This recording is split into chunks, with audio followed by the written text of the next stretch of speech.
Welcome to this explainer. I am so glad you're here with us today. Let's just take a slow, deep breath and settle in for a moment. Today, we're going to explore something deeply familiar to a lot of us. It's something we share a daily relationship with, our caffeine. But don't worry, we aren't going to look at it with any urgency or stress. Instead, we're looking at the delicate dance between caffeine, cortisol, and you.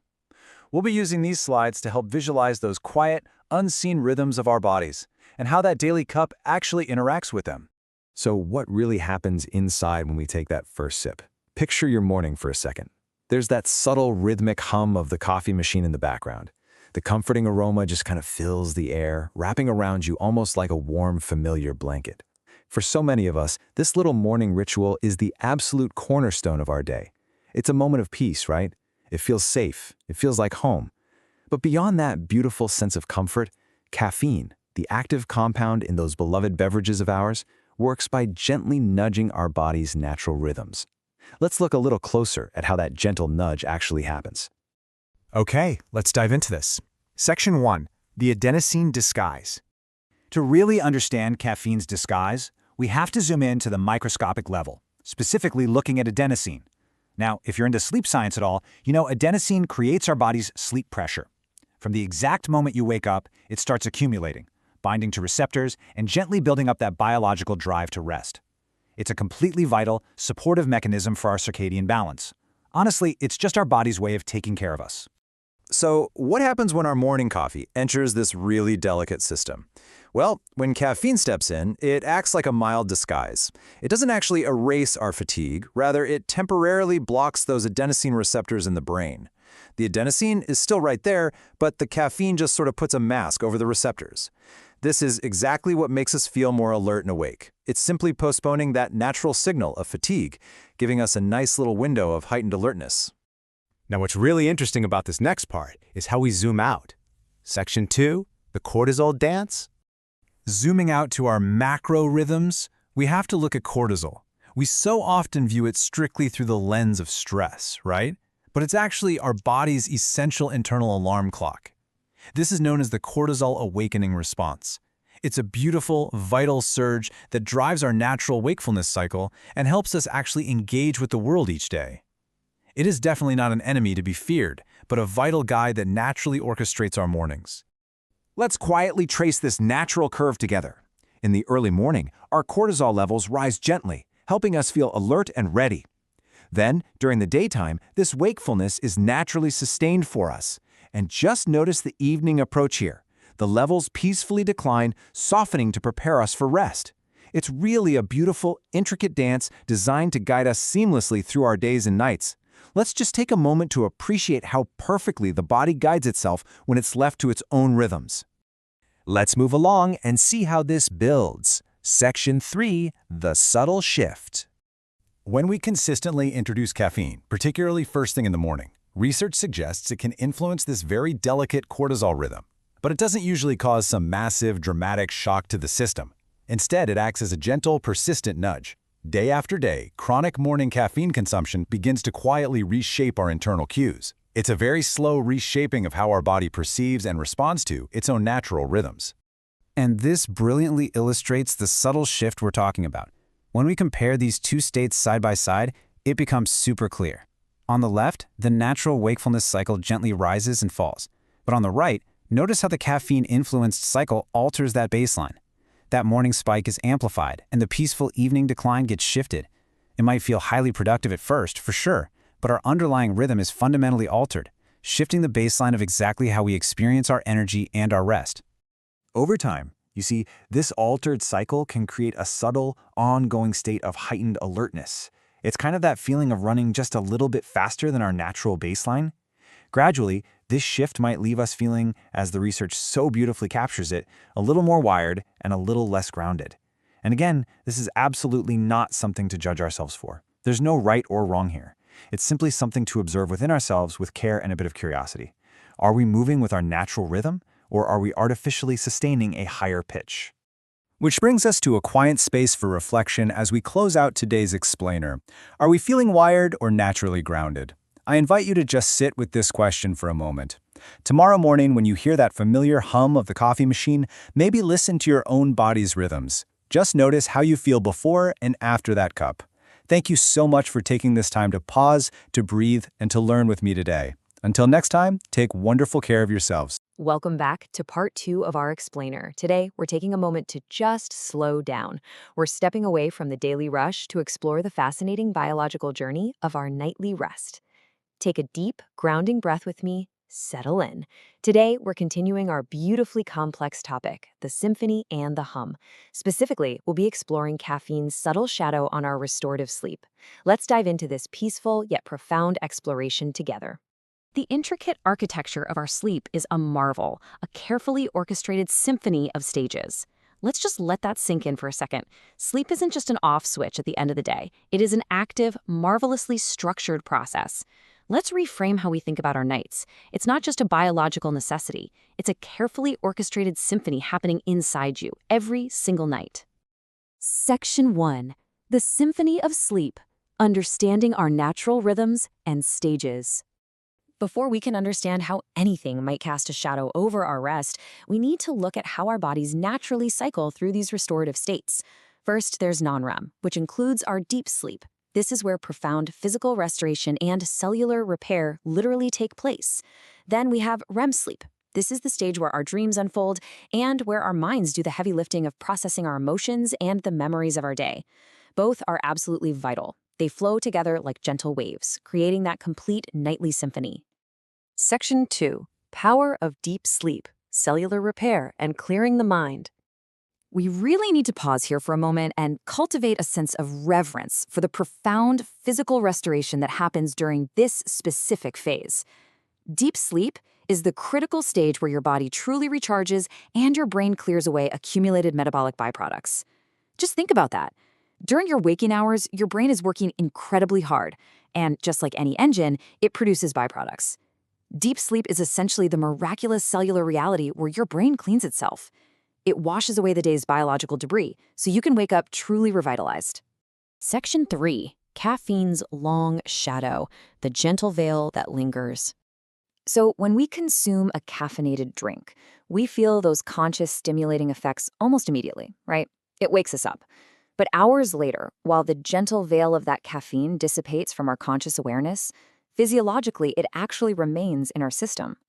Because of its half-life, when sleep time finally arrives, that lingering presence casts a long shadow over our sleep cycles. The conscious buzz is gone, sure, but the chemical reality remains. And here is something absolutely crucial. Even if we fall asleep easily, chronic caffeine subtly reduces our deep sleep. I really want to emphasize this because it addresses such a common misconception. You might be thinking, well, I don't have insomnia. I fall asleep as soon as my head hits the pillow. But outright insomnia isn't the only issue here. The concern is that the brain's ability to fully descend into the deepest, most restorative stages of sleep is actually compromised by the caffeine still present in your system. Section 4. The hidden hum, a subtle compromise to restorative rest. The symphony is what our bodies truly crave, fully descending into the deepest, most restorative stages of sleep for maximum cellular repair. Complete, uninterrupted biological harmony. But then, there's the hum. I want you to imagine trying to deeply relax in a room with a soft, continuous hum in the background. It's just barely audible. You might eventually drift off to sleep, yes, but the quality of your rest is suddenly compromised. That is exactly what caffeine circulating in your system acts as. It's a hidden hum, a gentle but continuous interference keeping your brain from reaching absolute stillness. Over time, this hidden hum really takes a significant toll. It subtly reduces the overall amount of deep sleep we get. And because we miss out on that profound cellular cleaning, it leaves us feeling less refreshed and revitalized upon waking. Most importantly, it creates a cumulative effect over time. This is what results in persistent tiredness after what looks on paper like a full 8-hour night. You see, it's not just the quantity of sleep, it's the quality. Day by day, this subtle interference quietly erodes our overall sense of calm and well-being. Which brings us to a final reflective question. Is a subtle hum eroding your sense of calm? Take a long moment to just breathe and think about that. Evaluate your own habits. Are you giving your mind the deep, uninterrupted quiet it needs to truly clean, repair, and rest? Thank you for taking this focused time to explore part 2 of our explainer with me today. Be well and prioritize your restorative rest. Welcome to this explainer. Today we're going to explore something that affects almost all of us, the delicate dance between caffeine, cortisol, and our sleep. So let's just take a deep breath and gently dive right in. You see, chronic caffeine consumption, our natural cortisol levels, and the overall quality of our sleep, they're really a delicate interconnected dance. We aren't just looking at isolated bodily functions here. It's more like partners on a dance floor. Everything moves together. A step forward in one area creates a natural sway in another. It's a deeply interconnected relationship. And because of that, it requires our gentle attention, not our harsh criticism. Now, this dance can easily turn into a persistent cycle. It usually begins pretty simply, with lingering fatigue. Perhaps you just had a night of less restorative rest. Naturally, we reach for caffeine to compensate, just trying to get through the day, right? But that choice does a bit more than just wake us up. It actually blocks our adenosine receptors and artificially spikes our cortisol, which shifts our natural biological rhythms. This chemically induced stress response then deepens the impact on our sleep later that night, creating a continuous loop. But remember, this isn't a failing on your part. It's simply a biological feedback loop in motion. I want to reassure you right now, there is absolutely no one-size-fits-all answer here. Individual responses to caffeine and exactly how it interacts with our specific sleep architecture vary incredibly widely from person to person. What we're really aiming for is just recognizing your unique body patterns. There's no right or wrong here. It's just the beautiful, complex system that makes you who you are. You might wonder, why does a late afternoon coffee keep one person awake all night while another person sleeps perfectly fine? Well, it really comes down to genetics, metabolism, and our broader lifestyle. For some folks, the physiological impact on their energy and sleep is subtle but profound. For others, the effect is almost entirely negligible. So what subtly impacts you might have absolutely zero effect on your friend, and that is perfectly okay. We're simply honoring our own biology without any guilt or comparison. If you find yourself frequently noticing persistent feelings of fatigue, or if you have difficulty unwinding at night, consider this an invitation to observe, not to judge yourself, and certainly not to immediately force some harsh change. It's just an invitation to watch your own daily patterns with curiosity and kindness. Ask yourself, how does your body actually feel in the afternoon? How does it truly feel when you finally lay down to rest?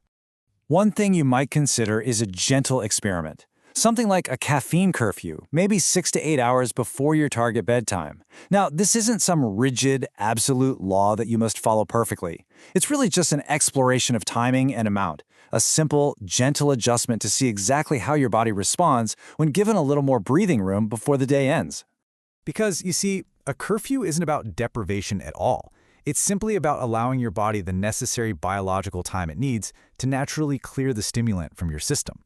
By doing so, you're giving your body the grace to downregulate those stress hormones and fully prepare for deep, restorative sleep. Fundamentally, it's a beautiful way to explore and support your own unique well-being. The true magic really happens when you start listening to your body. When you observe how different choices actually make you feel, you can start making slow, gradual, and highly conscious adjustments. You don't have to overhaul your entire life in a single day. Small, intentional shifts made with care and self-compassion, those are incredibly powerful tools for restoring your natural rhythm. And as we explore these gentle adjustments, please remember, you don't have to figure it all out alone. If you ever have ongoing concerns about your sleep, your daily energy, or your overall health in general, reaching out to a qualified healthcare professional is a wonderful step. They can provide personalized, evidence-aware guidance that's tailored exactly to you. It's truly one of the best ways you can ensure that you're nurturing your body with the care and the understanding that it so deeply deserves. As we wrap up this explainer, I want to leave you with one final thought. What gentle adjustments might support your unique well-being tonight? Just let that question linger for a moment. This isn't about perfection, it's about gentle care. Thank you so much for taking this time for yourself today, for learning, and for taking the time to observe your own beautiful rhythms. Take a deep breath, and I truly hope you find restorative rest tonight. We explore the hidden mechanisms of sleep, stress, and nutrition to help you build an automated system for lifelong energy.